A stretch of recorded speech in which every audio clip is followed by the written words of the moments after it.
아무리 못난 자식이라도 역시 내 자식입니다. 자식이 부모를 괴롭혀도 부모는 자식을 사랑합니다. 제 어릴 적 외할머니의 아들, 그 외삼촌은 술주정뱅이였습니다. 하루 종일 술에 취해 있었고 난폭했습니다.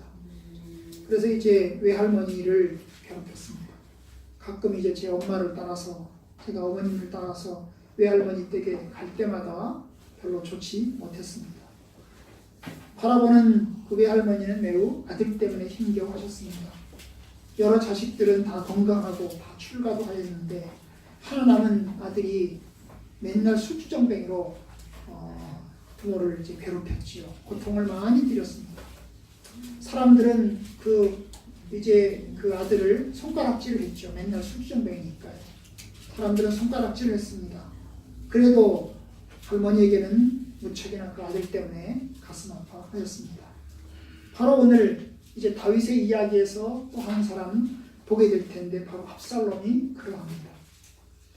본문에 보면 압살롬은 아버지 다윗보다 먼저 죽었습니다. 그 압살롬의 죽음을 바라보는 아버지가 얼마나 슬퍼하는지 오늘 읽었던 말씀은 아마도 성경에 나오는 이야기들 가운데 가장 슬픈 대목이라고 아니할 수 없습니다. 32절 33절에 보면 다윗이 아들이 죽었다는 소식을 들었을 때 그 아들이 얼마나 슬프게 우니까 33절 왕의 마음이 심히 아파 문 위층으로 올라가서 우니라. 올라간 거죠. 2층에 올라간 겁니다. 그래서 웁니다. 그가 올라갈 때 말하기를 내 아들 압살롬아, 내 아들 압살롬아, 차라리 내가 너를 대신하여 죽었더라면 압살롬 내 아들아 하였더라.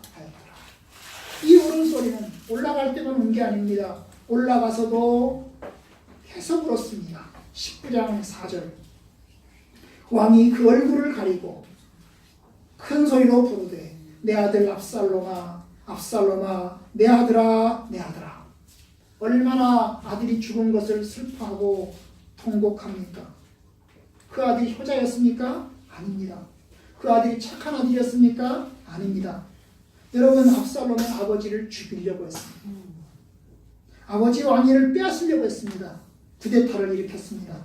그리고 심지어 아버지의 부인들을 강간하고 겁탈을 했습니다. 얼마나 잔인한 아들입니까? 자기 아버지를 죽이려고 아버지의 부인들까지 겁탈하고 그리고 왕자리를 빼앗으려고 노력을 했습니다. 그런 원수 중에 원수가 바로 압살롬이었습니다. 그런데 압살롬이 죽자 다윗은 무척이나 슬퍼합니다. 아버지이기 때문입니다. 아들을 사랑하는 아버지이기 때문입니다. 우리가 지난 주간에 이제 고난주간과 부활절을 보냈지만 여러분, 독생자 예수님을 바라보는 아버지의 모습이 다윗 같지 않을까요? 여러분, 예수님이 십자가 위에서 죽으실 때 엘리 라마 사막다니 나의 하나님 어찌하여 나를 버리셨나이까 이렇게 부르짖었습니다. 십자가에서 부르짖었죠. 아버지께서 자기를 버리신 것에 대한 가슴 아픈 통곡을 십자가상에서 하셨습니다. 그런데 여러분, 하나님 아버지는 그 아들 예수가 죽는 것을 보면서 그는 못 본 채 하였습니다. 죽게 내버려 두었습니다. 힘이 없어서입니까? 사랑이 없어서입니까? 아닙니다. 하나님은 힘이 있으셨지만 사랑도 많으셨지만 그냥 두었습니다. 왜냐하면 구속사역 때문입니다. 인류를 위한 대속의 죽음을 감당해야만 우리 같은 죄인들을 구원할 수 있기 때문에 하나님께서는 하나님의 뜻을 이루기 위해서 자기 아들이 죽는 것을 그냥 바라보았습니다. 어쩌면 저는 하나님 아버지께서 하늘의 보좌에서 죽으실 때, 독생자 예수님이 죽으실 때 그는 매우 통곡하시고 눈물을 흘렸으리라고 봅니다. 예수님의 죽으심에 대한 어떤 영화를 보면요, 예수님이 죽으신 바로 그 순간에, 운명하시는 바로 그 순간에 하늘에서 눈물이 하나 떨어집니다. 하늘에서 눈물이 한 방울 뚝 떨어지는 그런 영화가 있습니다. 그 모습이 그런 것 같아요. 하나님께서 하늘에서 눈물을 흘리셨을 거라고 생각합니다. 자기 아들이 죽는데 슬퍼하지 않겠습니까? 통곡하지 않겠습니까? 그런데 주님은 그냥 놔두셨어요. 여러분, 모친 마리아, 예수의 모친 마리아는 예수의 죽음을 보았습니다. 십자가 아래에서 보았습니다. 그는 자기 아들이 죽는 것을 매우 통곡하고 슬퍼했습니다. 마치 다윗처럼 그러했던 것입니다. 여러분, 쿠데타를 일으키고 자기를 죽이려고 하는 이 아들 압살롬을, 다윗은 도망가서 피난 중에서 그 소식을 들은 것입니다. 그러면서도 그 아들을 죽이지 말라고 했습니다. 아들 죽이지 말라고 했어요. 18장 5절에 보면, 우리가 이제 하나하나 조금 찾아보게 됩니다. 18장 5절에 보면 왕이 요압과 아비새와 이때에게 명령을 합니다. 뭐라고 명령합니까? 나를 위하여 젊은 압살롬을 너그러이 대우하라. 너그러이 대우하라는 말은 죽이지 말라는 말입니다. 나 때문에, 나를 생각해서라도 내 아들을 압살롬을 죽이지 마라. 그 아들은 쿠데타를 일으켰습니다. 아버지를 죽이려고 합니다. 그리고 아버지는 도망가 있는 상황입니다. 이제 압살롬은 군사를 이끌고 지금 아버지 다윗을 죽이기 위해서 추격하고 있는 그런 상황입니다. 그런 상황에서 아버지가 이제 자기 부하 장수들에게 이야기를 합니다. 내 아들 압살롬 너그러이 대우해달라, 죽이지 말아달라 부탁을 합니다. 나를 봐서 죽이지 말아달라. 이 말을 할 때에 모든 병사들이 다 들었습니다. 모든 병사들이 다 들었어요. 비록 쿠데타를 일으키고 자식은 아버지를 죽이려고 하는데 아버지는 자식을 너그럽게 대우해달라고 이야기를 합니다. 이게 부모죠. 이게 부모입니다. 그런 다윗과 달리 압살롬은 어떻습니까? 압살롬은 전혀 아버지를 생각하지 않습니다. 우리가 앞에서 압살롬이 형 암논을 죽이고 외갓집으로 도망간 것을 보았죠. 형 암논이 자기 여동생, 이 압살롬의 여동생 다마를 성폭행하고 버린 것에 대해서 화가 나서 2년 동안 기다리다가 복수를 하고 도망을 간 거죠. 그렇죠? 그 도망간 아들, 이제 오늘 돌아옴부터 시작해서 죽음까지 보기를 원합니다. 여러분, 압살롬이 암논을 죽이고 외갓집으로 도망간 이야기는 우리가 지난번에 보았습니다. 다윗은 처음에 죽은 암논 때문에 무척이나 슬퍼했습니다. 하지만 시간이 가면서 암논의 죽음은 점점 잊혀져 갔고, 그리고 압살롬에 대한 마음의 그 상처도 조금씩 누그러져 가게 됩니다. 심지어 살아있는 압살롬을 염려하는 모습도 보게 됩니다. 13장 38절과 39절을 보시면요, 다 같이 읽어봅시다. 13장 38절과 39절 압살롬, 다 같이 시작. 압살롬이 도망하여 구슬로 가서 거기 산지 3년이라. 다윗 왕의 마음이 압살롬을 향하여 간절하니 암논은 이미 죽었으므로 왕의 위로를 얻었습니다. 암논이 죽은 뒤에 이제 시간이 3년이 흘러가는 동안에 이제 아버지는 아들의 죽음이 점점 잊혀져가고 이제 살아있는 아들이 걱정이 되었죠. 이 사실을 안 다윗의 부하 요압 장군이 14장 1절 이하에서 어느 여인을 불러다가 조언을 합니다. 압살롬을 데려오도록. 이 슬기로운 여인은 다윗을 찾아가서 슬픈 이야기를 합니다. 그 이야기의 내용은 이렇습니다.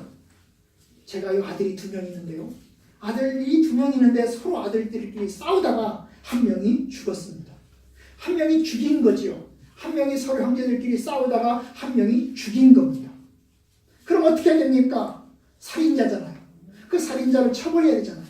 그래서 친척들이 찾아와서 그 살인자를 내놓으라고, 동생을 죽인 혹은 형을 죽인 그 형제를 내놓으라고 지금 하고 있습니다. 그런데 저는요, 아들 한 명 죽었는데 살아있는 아들도 놓치고 싶지 않습니다. 내 아들도 죽인다면, 살인자라고 죽인다면 나는 졸지에 나는 2 아들을 다 한꺼번에 다 놓치게 됩니다. 다 잃게 됩니다. 싶습니다. 그래서 한 명이라도 살리고 싶습니다. 그 얘기를 합니다. 법률에 의하면 사람을 죽이면 죽여야 되는데, 사람 살인자를 죽여야 되는데, 나는 그래도 그 살인자 사랑합니다. 그래도 그게 내 아들입니다. 그러니 나는 그 아들이라도 지키고 싶습니다. 이게 슬기로운 여인이 하는 말입니다. 그 여인이 부탁하는 말, 임금님, 제발 이 아들을 살려주세요. 살인자지만 내 아들을 죽지 않게 해주세요. 그래서 다윗이 살려주겠다고 약속을 합니다. 살려주겠다고 약속을 해요. 그런데 이제 여자가 얘기합니다. 바로 임금님의 아들도 그렇지 않습니까? 암논이 죽었는데 요압까지 죽이려고 하십니까? 요압은 살려주셔야죠. 요압도 무슨 죄가 있습니까? 요압도 임금님의 아들이지 않습니까? 그런 이야기를 합니다.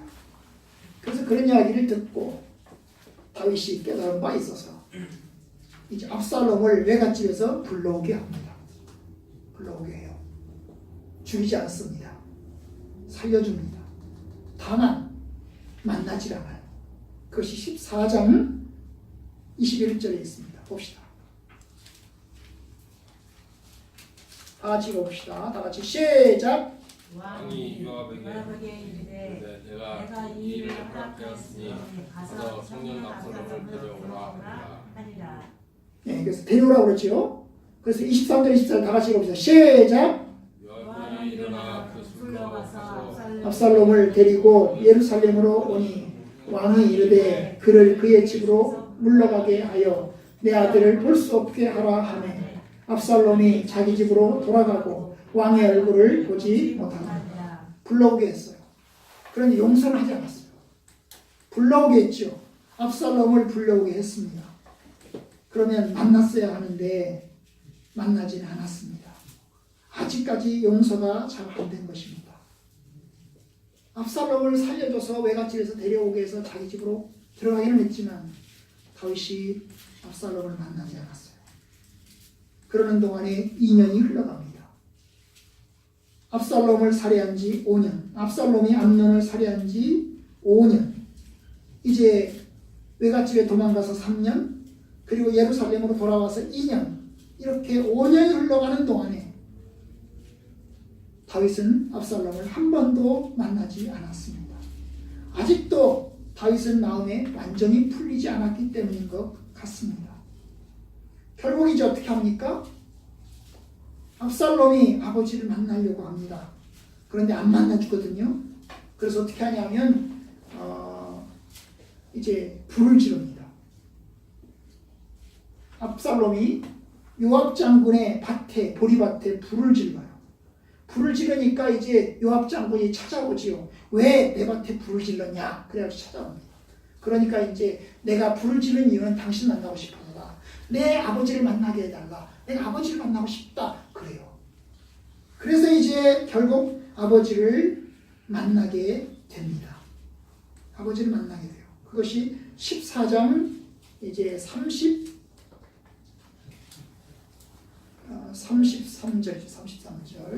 다 같이 읽어봅시다. 시작.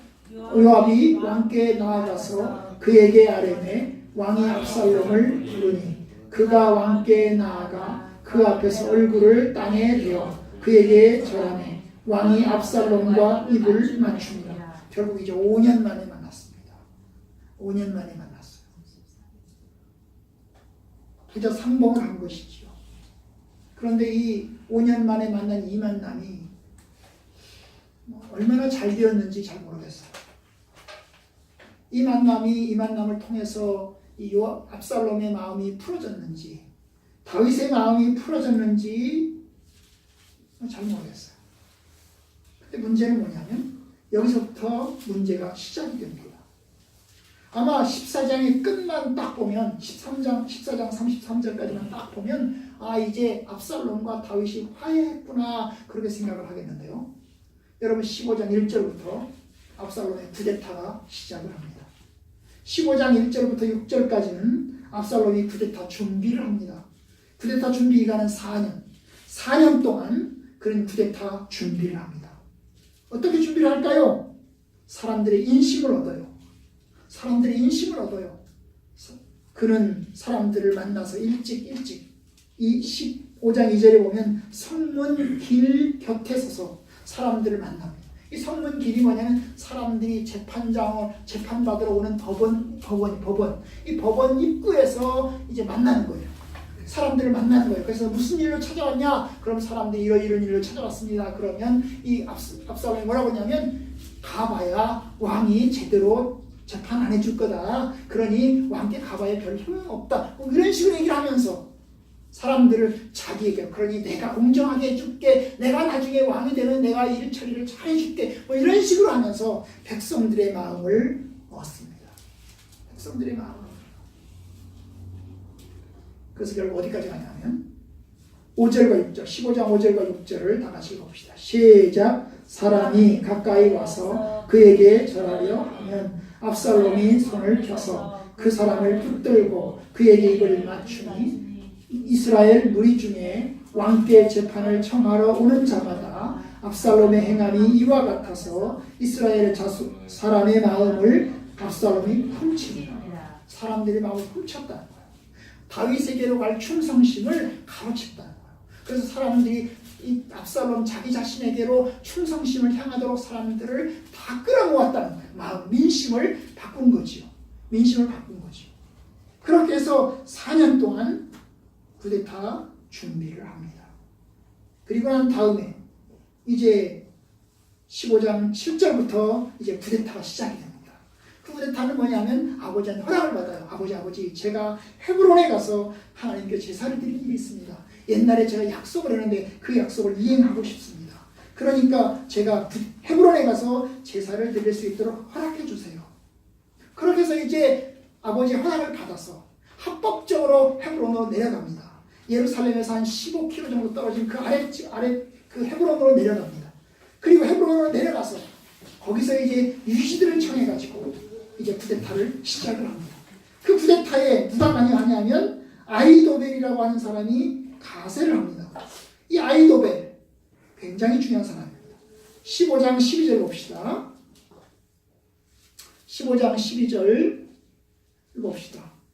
다 같이 읽어봅시다. 시작. 제사 드릴 때에 압살롬이 사람을 보내 다윗의 모사 길로 사람 아히도벨을 그의 성읍 길로에서 정하여 온지라. 반역하는 일이 허감에 압살롬에게로 돌아오는 백성이 많아지니라. 여러분, 이 아히도벨이 압살롬의 쿠데타에 가세를 합니다.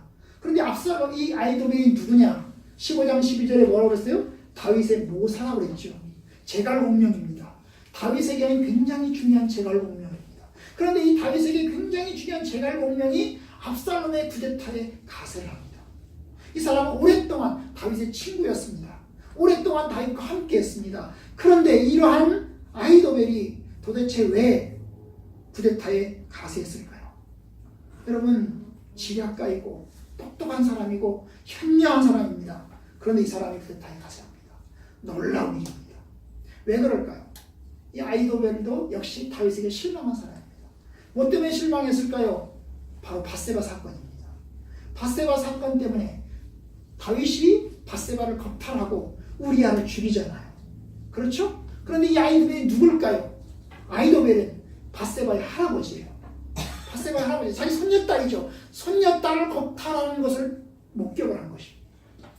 그걸 다 알게 된 거예요. 정보를 다 알게 된 거예요. 그리고 우리아를 죽였잖아요. 우리아는 누굽니까? 아히도벨 입장에서 보면 자기 사위, 손녀 사위라고 해요. 그죠? 손녀딸의 사위라고요. 그러면 어떻게 보면 자기 딸이 이제 겁탈당하고 임신하고 우리아는 죽고 결국 다윗의 왕비가 됐으니까 이게 영전한 거잖아요. 좋게 된 거잖아요. 그런데 아히도벨은 그게 못마땅한 것입니다. 왜냐하면 왕이 하나님의 법도를 어기고 하나님의 율법을 어기고 법탈하고 사람을 죽인 것 자체를 받아들일 수 없는 것입니다. 굉장히 원칙주의자인 거죠. 그래서 결국에는 다윗을 버리고 낙향을 해서 시골집에 가 있는 상황이었습니다. 낙향을 했으니 나는 더 이상 다윗과 뜻을 같이 하지 않겠다. 나는 그냥 낙향에서 평범하게 살아야 되겠다. 이렇게 낙향을 해서 살고 있었는데 어느 날 압살롬이 자기를 찾아옵니다. 내가 쿠데타를 일으키겠으니 도와주시오. 이렇게 한 거죠. 그래서 압살롬이 그럼 내가 도와주마. 이렇게 한 거예요. 도와주마. 다윗을 심판해야 되겠다 이런 생각이 들었겠죠. 그래서 쿠데타에 가세를 한 것입니다. 결국 이제 이 쿠데타의 가세를 absalom 힘을 얻게 된 거죠. 굉장한 힘을 얻게 됩니다. 다윗이 그 사실을 알았을까요? 몰랐을까요? 알았습니다. 쿠데타에 압살롬 이 아히도벨이 관여한 걸 알았습니다. 얼마나 충격받았을까요? 다윗이 충격받았겠죠? 엄청나게 충격받았습니다. 15장 30절 봅시다. 15장 30절 얼마나 다윗이 이 아히도벨이 쿠데타에 가세하는 것을 듣고 얼마나 충격을 받았는지 15장 30절에 나옵니다. 15장 30절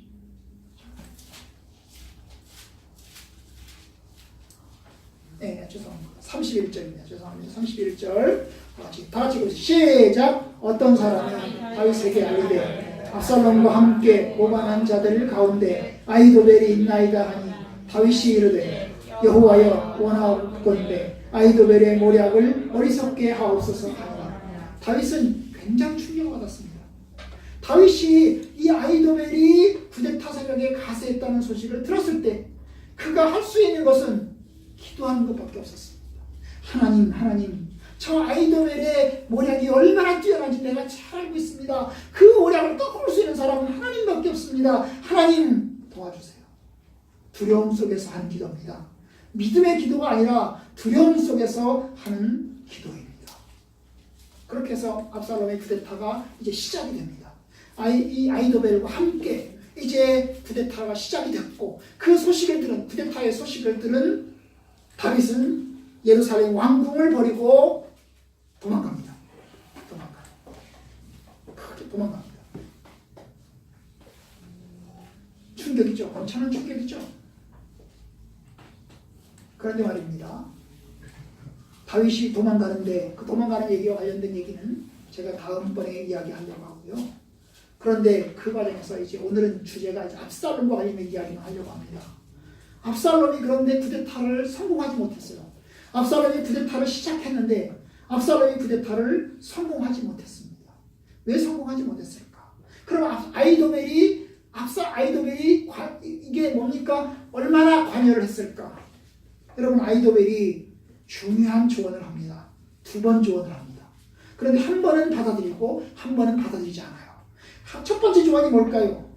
쿠데타를 일으킨 이 압살롬이 예루살렘 성으로 들어옵니다. 아히도벨과 같이 들어옵니다.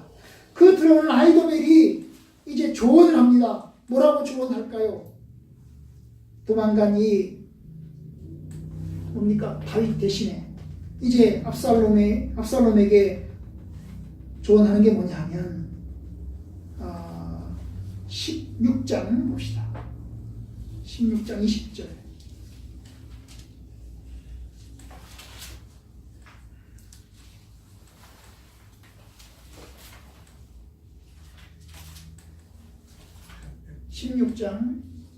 20절 이제 20절 21절 22절 봅시다.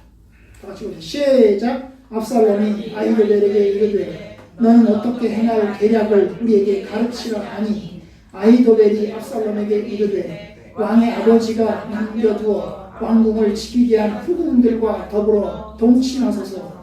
그리하면 왕께서 왕의 아버지가 미워하는 바 됨을 온 이스라엘이 들으리니 왕과 함께인 모든 사람의 힘이 더욱 강하여지리이다 하니라.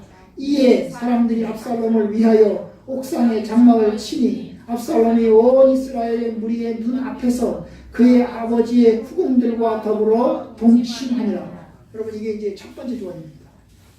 아히도벨이 조언한 게 뭐예요? 결국 겁탈한 얘기죠. 아버지의 후궁들이 10명이 남아있으니 그 10명의 후궁들을 겁탈하십시오. 그러면 온 이스라엘이 좋아할 것입니다. 그러면 온 이스라엘이 압살롬이 진짜로 왕이 되었구나 생각할 것입니다. 그러니 겁탈하십시오.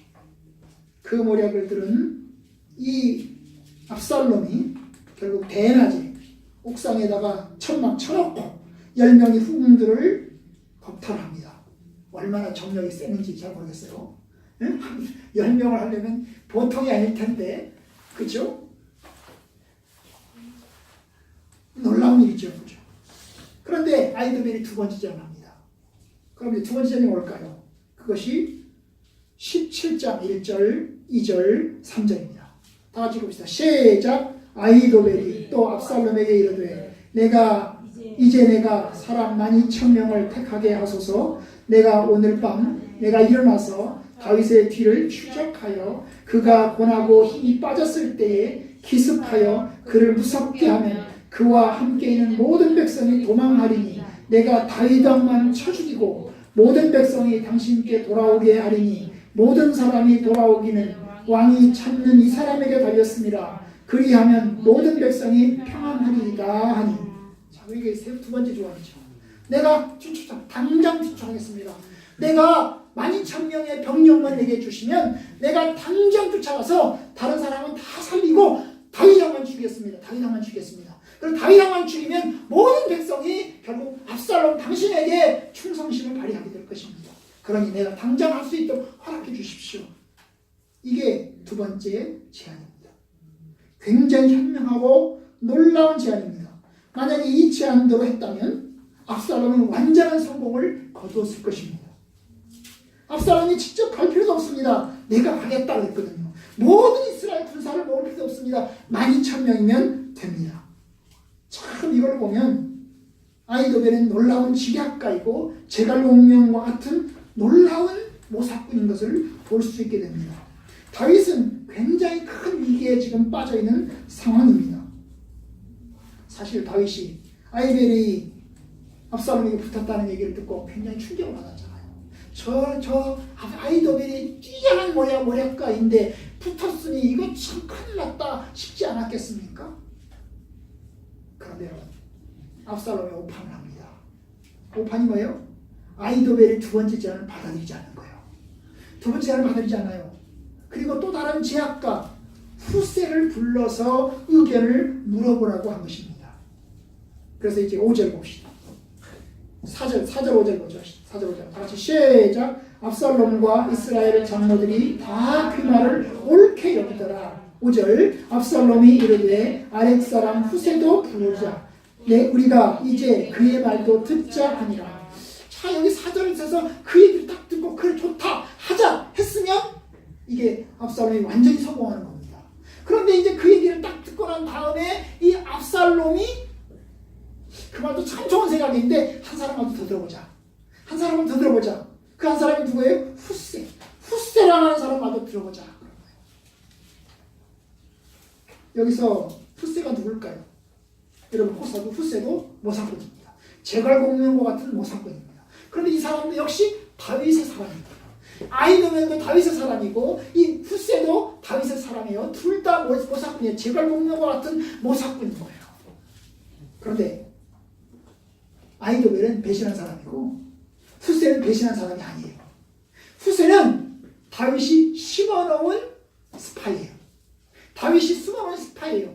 아이도벨이 붙었다고 하니까 이 압살롬에게 붙었다고 하니까 다윗이 후세도 보낸 거야. 너도 가서 항복하는 척하고 잘 감시하면서 아이도벨이 도대체 어떤 제안을 하나 봐라. 그리고 그 제안을 꺾을 수 있으면 꺾어라. 그렇게 얘기를 한 겁니다. 원래 이 후세는 철저한 다윗에게 충성을 많이 해서 다윗이 도망가도 같이 도망을 갑니다. 같이 도망가요. 그런데 같이 도망가는 다윗에게 이 아이도벨이 붙었다는 소식을 듣고는 어떻게 하냐면 너는 궁중으로 다시 들어가야 되겠다. 들어가서 아이도벨이 하는 제안을 꺾을 수 있으면 얘기를 한 겁니다. 그래서 이제 후세를 들여보냈는데 이제 후세의 제안이 이런 거예요. 후세의 제안은 이런 겁니다. 임금님 그렇게 하시면 안 됩니다. 12,000명 데리고 와가지고 당장 쫓아가가지고 한 상황에서 다윗 이길 수 없습니다. 다윗이 누굽니까? 다윗은 용사 중에 용사입니다. 옛날에 골리앗을 때려 죽인 용사 중에 용사입니다. 그는 뛰어난 지략가이고 그는 놀라운 장군입니다. 그러니까 하시려면 다윗을 죽이시려면 전 군사력을 다 동원하셔야 됩니다. 근데 전 군사력을 동원하면 지금 오늘 밤이 안 되잖아요. 그죠? 그럼 전 군사력을 동원 시간을 조금 벌어서라도 전체 군사력을 다 동원해가지고 한꺼번에 쳐들어가야 됩니다. 그리고 압살롬께서 직접 앞장서셔야 됩니다. 압살롬이 직접 앞장서서 가서 다윗과 마주서야 됩니다. 그 얘기를 한 것입니다. 자, 그 얘기를 듣고 후세 말이 좋으냐, 아히도벨이 말이 좋으냐 생각하다가 후세 말을 따르기로 한 것입니다. 이게 이제 압살롬의 오판인 거죠. 압살롬 14절 봅시다. 다 같이 시작. 압살롬과 온 이스라엘 사람들이 이르되 아렉 사람 후세의 계략은 아히도벨의 계략보다 낫다 하니 이는 여호와께서 압살롬에게 화를 내리려 하사 아히도벨이 좋은 계략을 물리치려고 명령하셨습니다. 여기 이제 하나님의 뜻이 나옵니다. 압살롬이 후세의 말을 듣기 시작하는 거죠. 두 번째에서는. 그래서 이제 시간을 늦춥니다. 그 사이에 후세는 자기 밑에 있는 사람을 시켜서 다윗 왕에게 보고를 합니다. 임금님 큰일 났습니다. 아히도벨이 오늘 밤에 군사를 동원해서 임금님을 죽이라고 지금 명령을 내릴지 모릅니다. 그러니까 빨리빨리 도망가십시오. 멀리 도망가십시오. 요단강을 건너서 멀리 도망가십시오. 그렇게 이야기합니다. 그 소식을 듣고 다윗이 멀리 그 밤에 밤도 자지 않고 요단강을 건너서 멀리 도망을 갑니다. 결국 그렇게 해서 다윗이 살아난 것입니다. 다윗이 살아난 거예요. 근데 여러분, 그래서 전면전을 펼칩니다. 그죠? 그런데 물론 이 오판 뒤에 누가 있다고 했어요? 하나님이 계시죠. 그죠? 15장, 16장, 14절, 17장, 14절에서 이는 여호와께서 압살롬에게 화를 내리려 하사 아히도벨의 좋은 계략을 물리치려고 명령하셨습니다. 사실 더 좋은 계략은 아히도벨의 계략이 더 좋은 거예요. 왜냐하면 다윗을 죽일 수가 있어요. 단칼에 죽일 수 있습니다. 허둥지둥되고 있거든요. 그런데 이 말을 받아들이지 않아요. 결국 하나님의 관여하심인 거예요. 압살롬의 선택에 하나님의 관여하십니다. 어쩌면 하나님은 여전히 다윗 편이시고 여전히 다윗의 기도를 들으신 것입니다. 여러분, 이제 시편에서 오늘 추지 않겠지만 시편에 보면 다윗이 압살롬을 피해서 도망갈 때 하나님께 기도를 합니다. 주여, 원수들이 나를 죽이려고 합니다. 원수들이 나를 죽이려고 지금 내 뒤통수를 치면서 엄청나게 공격을 하고 있습니다. 그런 식의 기도를 합니다. 하나님이 그 기도를, 시편의 기도를 주께서 들으신 것입니다. 그리고 이제 전면전을 펼치게 됩니다. 결국 압살롬이 전 병력을 동원해서 다윗을 추격하고 그 사이에 다윗은 시간을 벌어서 전열을 가다듬고 이제 전면전을 펼치게 됩니다. 결국 이제 18장에 이르게 되는데 18장의 전면전에서 누가 이깁니까? 다윗의 병사들이 이깁니다. 18장 6절부터 8절까지 봅시다.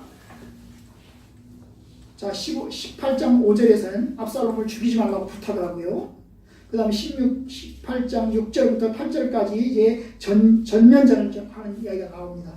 다 같이 시작. 이에 백성이 이스라엘을 치러 들러 나가서 에브라임 숲풀에서 싸우더니 거기서 이스라엘 백성이 다윗의 부하에게 평하매 그날 그곳에서 전사자가 많아 2만 명에 이르렀고 그 땅에서 사면으로 퍼져 싸웠으므로 그날에 숲풀에서 죽는 자가 칼에 죽는 자보다 많았더라. 결국 이제 여기 보면 엄청나게 많은 희생이 나오죠. 누가 이겨요? 다윗이 이기는 것입니다. 다윗의 병사들이 이기는 거예요. 압살롬의 병사들이 이기는 겁니다. 밖에서 2만 명이 넘는 사람이 죽었고 거기다가 심지어 숲풀에서 죽은 사람들도 엄청나게 많았다고 했어요. 그죠?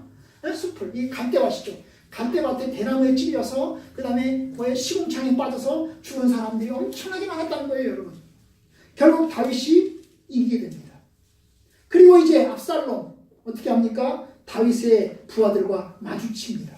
그것이 오늘 본문 18장 9절부터 나오는 거예요. 18장 9절 읽어봅시다. 다 같이 시작. 압살롬이 다윗의 부하들과 마주치니라. 압살롬이 노새를 탔는데 그 노새가 큰 상수리 나무 번성한 가지 아래로 지날 때 압살롬의 머리가 그 상수리 나무에 걸리고 그가 공중과 그 땅 사이에 달리고 그가 탔던 노새는 그 아래로 빠져나간지라.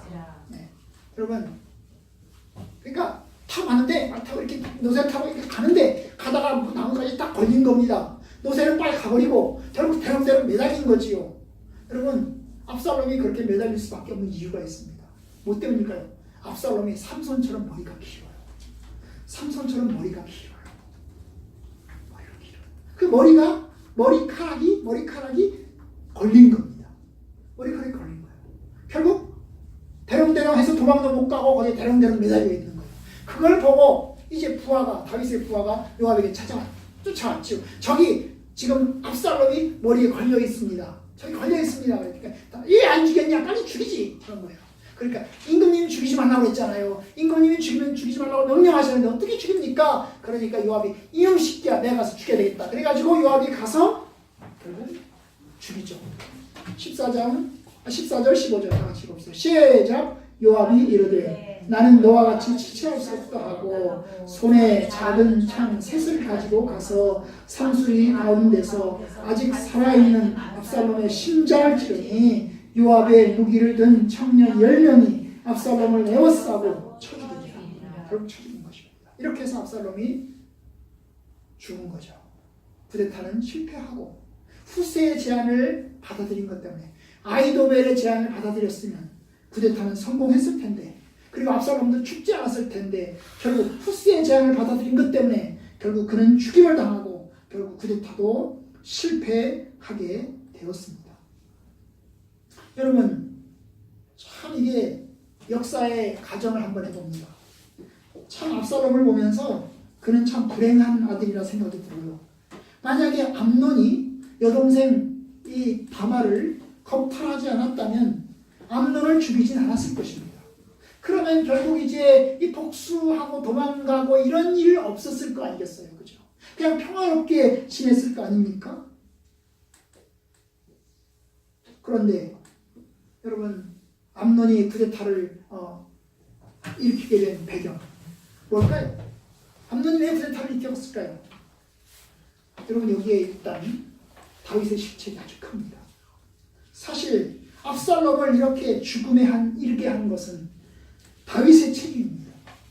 만약에 암논이 다윗을 겁탈했을 때 다윗이 아버지의 권위로, 왕의 권위로 너 왜 그렇게 했냐? 너 잘못했다. 다말 책임져라. 이렇게 하면서 혼인을 시켰더라면, 결혼을 시켰더라면 압살롬이 암논을 죽일 일은 발생하지 않았을 것입니다. 혹은 죽이고 도망갔다 하더라도 돌아왔을 때, 3년 동안 망명하고 돌아왔을 때 바로 다윗이 만났어야 합니다. 비록 죽인 아들을 죽인 이지만 정말 부모의 마음으로 안았어야 됩니다. 여러분, 아들이 죽고 난 다음에는 그 아들을 얼마나 슬프게 부르짖습니까? 그런데 살아있을 때 그 슬기로운 여인이 그러잖아요. 슬기로운 여인이 다윗을 찾아와서 그러잖아요. 아들끼리 살아다 서로 죽였는데 나는 그 아들을 놓칠 수 없습니다. 그 아들을 죽일 수 없습니다. 내가 그 아들을 살려야 되겠습니다. 사람들은 내놓으라고 하는데 나는 그 아들을 지켜야 되겠습니다.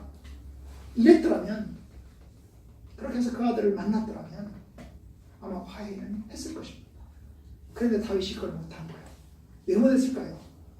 이게 왕이니까 못한 거예요. 왕이 법을 지켜야 되거든요.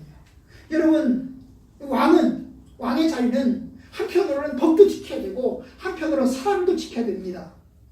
생각해 보세요. 여러분이 왕이라고 해보십시오.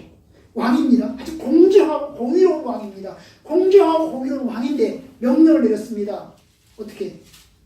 이 나라에서 도둑질하다 걸리는 놈은 내가 눈가리 2개를 빼겠다. 이렇게 명령을 내렸다고 쳐봅시다.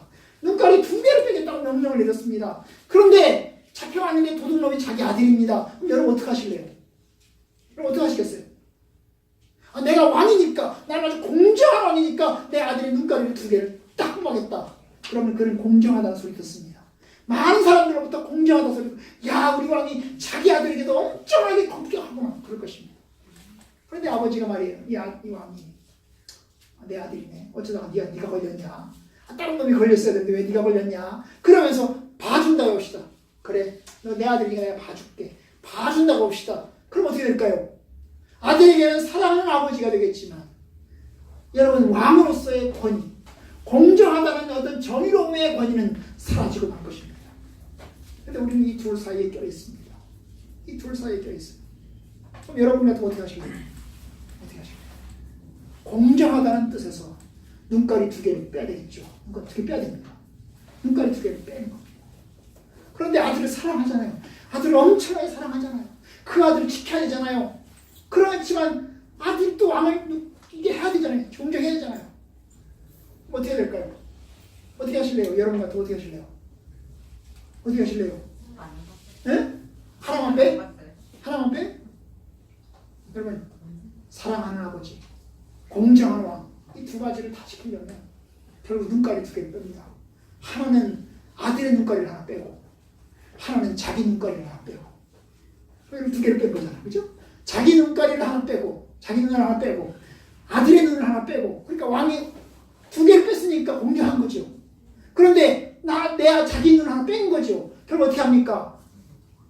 자기 더 사랑한다면 아마 더 사랑한다면 아들은 봐주고 자기 눈만 2개를 싹 써버리겠어요. 그죠? 더 사랑한다면 여러분 같은 어떻게 하실래요? 여러분 눈을 2개를 빼실래요?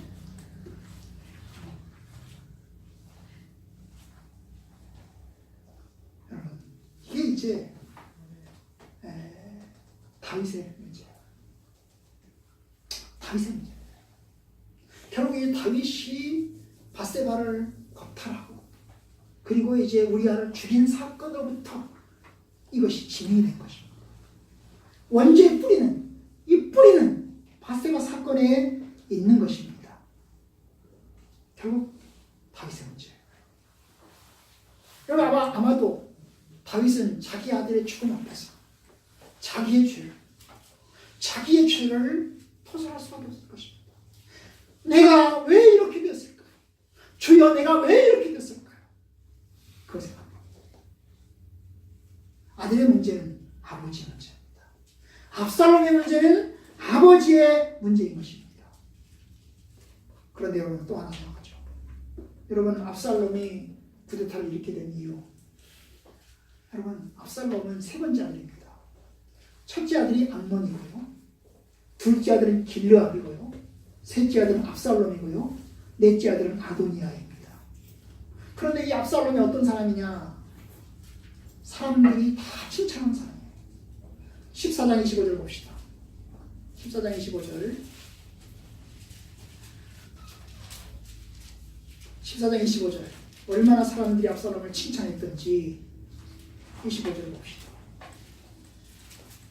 다 같이 시작. 온 이스라엘 가운데 압살롬같이 아름다움으로 크게 칭찬받는 자 없었으니 그는 발바닥부터 정수리까지 흠이 없어요.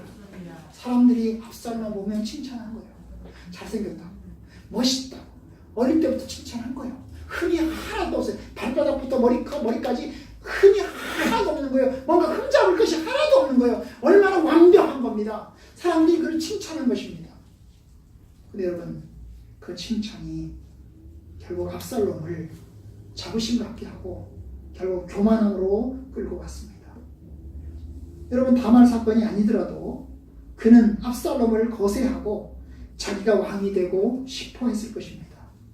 왜냐하면 성경에 보면요, 둘째 아들 길르압, 다윗의 아들이 큰 아들이 암논이고 둘째 아들이 길르압이고 셋째가 압살롬인데 둘째인 길르압에 대한 기록이 없어요. 그 말은 뭡니까? 둘째 아들은 아주 온순해서 이게 뭡니까? 문제를 이렇게 야기시키는, 자기가 왕이 되고 싶은 마음이 하나도 없는 거예요. 왕이 되고 싶은 뜻이 하나도 없는 거야. 그런데 여러분 이 압살롬은 쿠데타를 일으킵니다. 그럼 넷째 아들 아도니아 어떨까요? 넷째 아들 아도니아는 쿠데타를 일으킵니다. 여러분 그 암논 이 사람은 왕세자이고, 둘째 길르압 그는 기록이 없고, 셋째 압살롬 쿠데타 일으켰고, 넷째 아들 아도니아 쿠데타 일으키고. 그러니까 여러분 그걸 보면 왕자들이 다 욕심이 있는 거야. 왕에 대한 욕심이 있는 거야. 한 자리 하고 싶은 거야. 압살롬도 그 마음이 있는 거예요. 어릴 때부터 있는 것입니다. 결국 그 교만함이 결국 구데타를 일으키고 그 교만함이 후궁들을 겁탈하고 결국 후세의 모략을 따르는 것까지 나아가는 것입니다. 교만은 패망의 길입니다. 교만하게 되면 결국 멸망하게 됩니다. 다윗은 이 압살롬의 쿠데타 앞에 그는 겸손해집니다. 도망치다가 그는 이제 사람들이 욕을 합니다. 다윗을 향해서 막 욕을 합니다. 욕을 할 때 그 욕을 그대로 다 받아들입니다. 자기는 늙었어요. 나는 무능합니다. 자기의 죄를 통감합니다. 그리고 하나님을 회개합니다. 주여 나를 긍휼히 여기십시오. 내가 죄를 지었습니다. 내가 죄를 당하면 합니다. 이 죄값을 내가 치러야지요. 그러면서 그는 받아들입니다. 그런데 하나님께서는 이러한 겸손한 다윗을 받아들이시고 결국 교만한 압살롬은 주께서 물리치십니다. 하나님은 교만한 자를 물리치시고 겸손한 자의 은혜를 베푸신다고 하셨습니다. 그러니 겸손한 자가 돼요. 예수님이 십자가에 못 박혀 죽으실 때 그는 맨 밑바닥까지 내려갔습니다. 그는 장사하신 엠바 되셨습니다. 가장 밑바닥까지 내려가셨어요.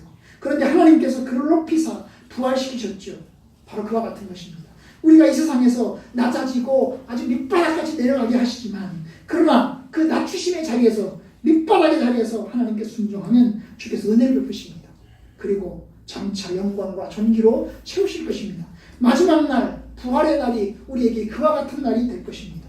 여러분 이 세상에서 수치받는 것 그리고 가난한 것 그거 죄악입니다. 그거 뭡니까? 이 세상에서는 수치당하고 가난하지만 그러나 하나님 앞에서 주님께서 영광과 존귀로 우리를 세우실 것입니다. 그러니 겸손하게 믿음으로 잘 인내하시면 주께서 선한 은혜 베푸시리라고 믿습니다.